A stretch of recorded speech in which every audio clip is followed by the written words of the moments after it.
ई pack durables आज हुई है लिस्टिंग 221 रुपये के आसपास इशू लिस्ट हुआ है, 4% के आसपास का डिस्काउंट रहा है। इशू प्राइस 230 रुपये की थी। इशू को रेस्पॉन्स अच्छा मिला था, 16 गुना सब्सक्राइब हुआ। क्यूआईबी कैटेगरी में 25 गुना, एचएनआई कैटेगरी में 28 गुना और रिटेल में 6 गुना इशू सब्सक्राइब होता दिखा। 640 करोड़ की इशू साइज थी, जिसमें से 240 करोड़ ऑफर फॉर सेल और 400 करोड़ रुपए कंपनी के पास गए। कंपनी का हल्का फुल्का परिचय मैं आपको एक बार दे दूं। 2019 में कंपनी की शुरुआत हुई थी ईपैक ड्यूरेबल सॉल्यूशंस के नाम से। देश में रूम एसी की दूसरी सबसे बड़ी original design manufacturer ODM company है ये।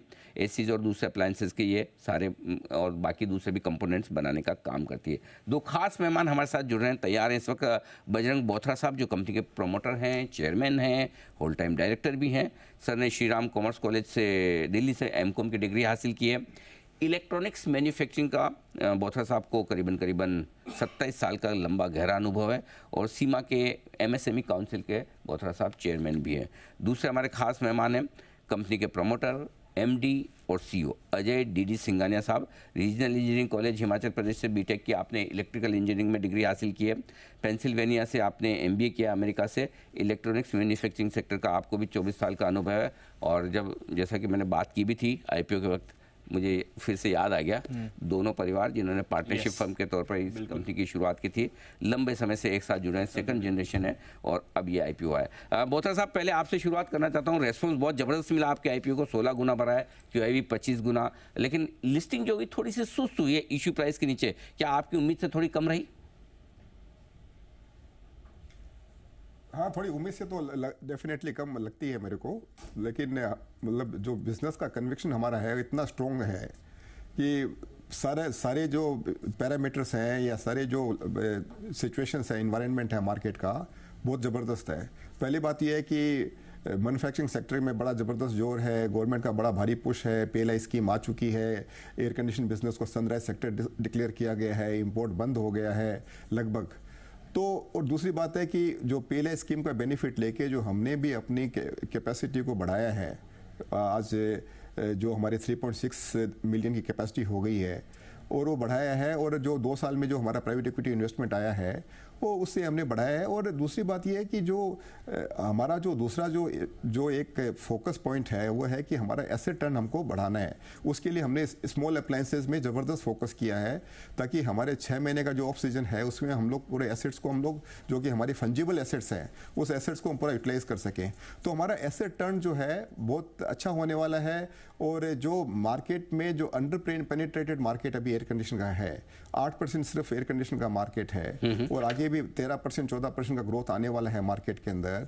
उसके हम लोगों को तो बिजनेस के ऊपर बहुत ज्यादा कन्विक्शन है कि we are in for a great time in this business. चलिए, बहुत बढ़िया। बाकी तो मार्केट को ठीक बात है। तो एक मैं आपसे अगले 1 से 3 साल के लिए कंपनी का विजन भी लूंगा कि किस तरह की ग्रोथ आप एक्सपेक्ट कर रहे हैं, लेकिन उससे पहले एक बार सिंघानिया साहब से सवाल लेना चाहता हूँ। आप जो 400 करोड़ का जो पैसा आपका कंपनी में जाने वाला इशू के बाद 230 करोड़ रुपए आप एक्सपांशन में यूज़ कर रहे हैं, ये बताएं सर कि ये एक्सपांशन कब तक आप पूरा करने वाले हैं? पूरी कैपेसिटी पे आने के बाद कितना इससे रेवेन्यू बेनिफिट आपको मिलेगा, कंपनी को क्या फ़ायदा होगा? जी जी, तो अनिल जी, ऐसा है कि अभी जो 400 करोड़ का ओएफएस हुआ है, 400 करोड़ का फ्रेश इशू है, उसमें से 230 करोड़ हम लोग कैपेसिटी इंक्रीमेंट के लिए यूज़ करने वाले हैं। तो लगभग एक्चुअल में 400 करोड़ इन्वेस्ट होंगे, सो 230 फ्रेश इशू से, बाकी इंटरनल एक्रूअल से। सो अगले 3 साल में हमें टोटल 400 करोड़ इन्वेस्ट करने हैं, जिससे लगभग हम अपनी कैपेसिटी 2.4 मिलियन से बढ़ा लेंगे। तो अगर आज 3.6 से 2.4 और अगर ऐड करते हैं तो लगभग 6 मिलियन की कैपेसिटी हो जाएगी हमारी टोटल एयर कंडीशंस के लिए।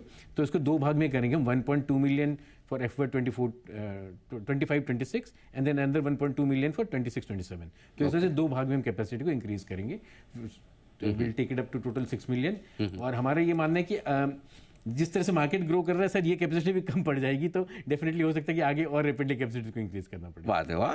मतलब आप लगभग दुगुनी करेंगे, दुगुनी से थोड़ी सी कम, 3.6 से 6 तक पहुंचेंगे, यानी कि अगले 2 सालों में आप कैपेसिटी डबल करने की तैयारी में। अब उसको देखते हुए, और चूंकि जैसा सिंघानिया साहब कह भी रहे हैं, बोथरा साहब आपसे सवाल है मेरा कि ये कैपेसिटी भी कम पड़ सकती है, तो ऐसा क्या कंपनी अगले 1 से 3 साल में करने जा रही है, जरा वो समझाइए।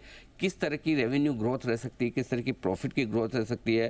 अब तक हमने पिछले 3 साल में आपके रेवेन्यू की ग्रोथ 45% सालाना दर से देखी है, ये शायद छोटे बेस पे था, अब आपका बेस धीरे धीरे बड़ा हो रहा है, एक्सपेंशन भी आ रहा है, क्या इस तरह की ग्रोथ आगे मेंटेन कर पाएंगे? जरा विजन दे सर। देखिए, सारे जो ग्रोथ ड्राइवर्स होते हैं वो सारे हमने मतलब फोकस कर रहे हैं, और अभी हमारा 15% का इंडस्ट्री में ग्रोथ 15% के आसपास चल रहा है, 12 से 15% के बीच में ग्रोथ चल रहा है। और हमको जो पक्का विश्वास है, जो हमने लीवर इस्तेमाल किए हैं उसमें पक्का विश्वास है कि ये जो मार्केट का ग्रोथ है उसको हम आउटपेस करेंगे। ठीक है, उसके लिए जो 3 साल का जो हमारा विजन है बहुत क्लियर है कि हमको एक तो कैपेसिटी बढ़ानी है, स्केल बढ़ानी है, स्केल से हमको अपना कॉस्ट ऑफ मैन्युफैक्चरिंग कम करनी है।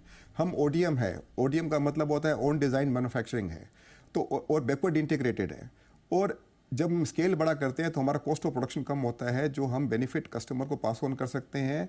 और दूसरी बात यह है कि हमारा एक प्रोडक्ट सेगमेंट जो है, हम लोग काफ़ी प्रोडक्ट डेवलप कर रहे हैं और प्रीमियम सेगमेंट में डेवलप कर रहे हैं, स्मॉल अप्लायंसेस में भी काफ़ी कर रहे हैं और मिड साइज अप्लायंसेस में भी काफ़ी डेवलप कर रहे हैं।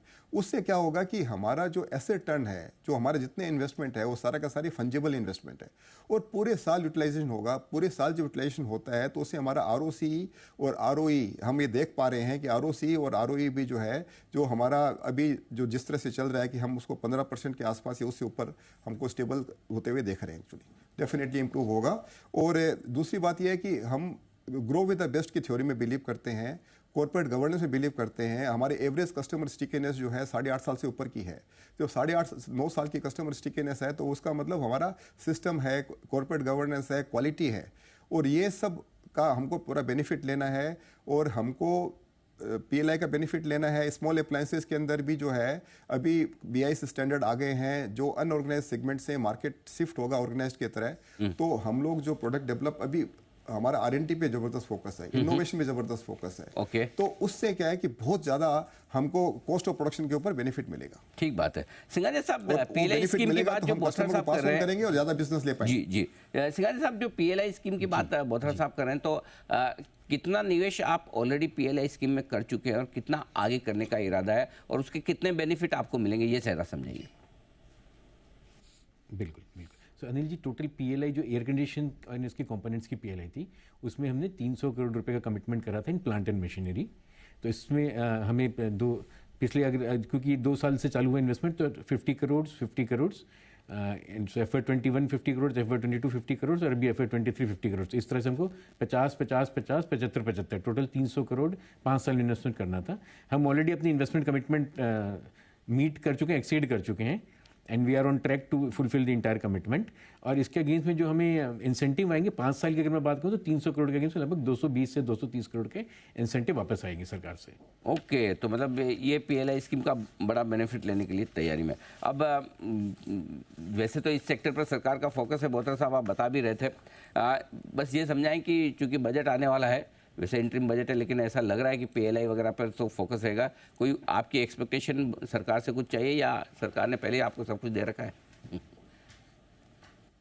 सरकार के लिए सर ऐसी एज एयर कंडीशन इंडस्ट्री एक बड़ी लंबे समय से एक रिक्वेस्ट चल रही है कि एसी अब लग्जरी नहीं रह गया है, नो करेक्ट। सो पहले एक no there is a luxury tax on 28% GST है जो बहुत कम प्रोडक्ट्स में है। So AC falls in that category. तो एक तरफ तो सरकार ने इसको सनराइज सेक्टर डिक्लेयर करा है और पीएलआई दी है ये मानते हुए कि इंडस्ट्री ग्रो करेगी। दूसरी तरफ इसके ऊपर 28% जीएसटी है। तो एज एन इंडस्ट्री हम लगातार रिक्वेस्ट करते रहे हैं बार बार रिपीटेडली कि इसको इस पे जीएसटी को कम किया जाए, 18% किया जाए, ताकि ये और रैपिडली ग्रो कर सके। क्योंकि अब आज के डेट में एसी एक तो लग्जरी नहीं रह गया, it is become a necessity. दूसरा, पावर कंजम्पशन इतनी कम हो गई और specially by way of reducing the duty, 18% का गवर्नमेंट ड्यूटी रिड्यूस करती है, तो अफोर्डेबिलिटी बढ़ेगी। हाई जो स्टार रेटिंग वाले प्रोडक्ट है, 5 स्टार और ये सब, तो उससे हमारी पावर कंजम्पशन और कम होगी, तो देश को इसका बहुत लंबा बेनिफिट मिलने वाला है। बिल्कुल ठीक बात है। तो हमने सोचा चले आपकी ऐसा इसमें कि आज के डेट में 10 साल से पुराने एसी बहुत सारे चल रहे हैं जो they are no like bleeding, वो इलेक्ट्रिसिटी पी रहे हैं। हाँ, समझ गया। वो पुरानी जैसे जो 5 स्टार प्रोडक्ट पुरानी गाड़ियां जो डीजल पीती है वैसे ही सेम, बिल्कुल। हाँ, तो वो बिल्कुल बदलने की जरूरत है। हाँ, तो इसकी रिप्लेसमेंट को प्रमोट करने के लिए इसकी ड्यूटी को अगर कम किया जाए जीएसटी को, तो डेफिनेटली एक पुश मिलेगा और इससे सारे देश को बेनिफिट मिलेगा। बिल्कुल। सिंघानिया साहब और बोथरा साहब, बहुत बहुत धन्यवाद आप दोनों का। आज लिस्टिंग के दिन आपने हमसे बातचीत की। सिंघवी साहब, हमारा जो है ये जो जो कंपोनेंट हमारा, एक तो क्या है कि 4 लीवर आगे काम करेंगे रेवेन्यू के लिए। एक तो हमारा आरएससी सेगमेंट हो गया, जी। दूसरा हमारा कंपोनेंट सेगमेंट जो है, हम लोग अभी ग्लोबल स्केल पे पहुंच रहे हैं कंपोनेंट मैन्युफैक्चरिंग के अंदर बिकॉज ऑफ इंटीग्रेटेड सेटअप। तीसरा हम लोग स्मॉल अप्लायंसेज हम लोग मैन्युफैक्चर कर रहे हैं काफी तरह के। और चौथा जो है मिड साइज अप्लायंसेज जो है, जैसे एयर कूलर है या उस तरह के सेगमेंट के दूसरे जो प्रोडक्ट है वो भी हम आगे डेवलप करने जा रहे हैं। ये सारा का सारा जो है हमको मतलब ग्रोथ के अंदर बहुत बड़ा हेल्पफुल बनेगा, ऐसा हमको पक्का विश्वास है। बिल्कुल सर, आपको बहुत बहुत शुभकामनाएं। कैपिटल मार्केट में आपकी पारी की शुरुआत आज से हुई। उम्मीद करें कि आप अपने आने वाले समय में अपने इन्वेस्टर्स के लिए अच्छी वेल्थ बना कर दें। बोथरा साहब, सिंघानिया साहब, दोनों का बहुत बहुत धन्यवाद।